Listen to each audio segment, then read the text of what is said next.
জনাব তারেক রহমান। আপনারা সবাই জানেন তো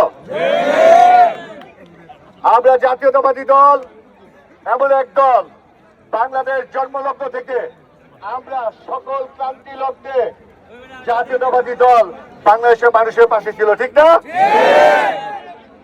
আমরা আপনারা ধানের শীষে ভোট দিয়ে জনাব তারেক রহমানকে জয়যুক্ত করলে ইনশাআল্লাহ আপনাদের পাশে তিনি সবসময় থাকবেন। আমরা সবাই ধানের শীষের পক্ষে ভোট দিব তো? বাংলাদেশ জিন্দাবাদ, জাতীয়তাবাদী দল জিন্দাবাদ, শহীদ রাষ্ট্রপতি জিয়াউর রহমান অমরক। সবাইকে ধন্যবাদ।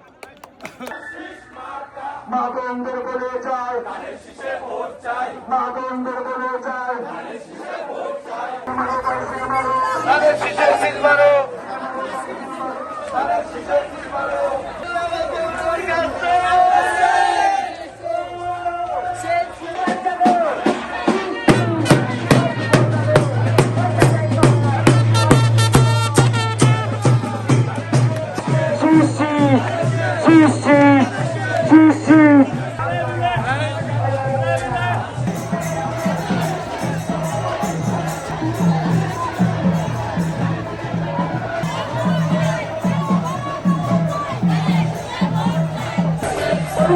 Oh,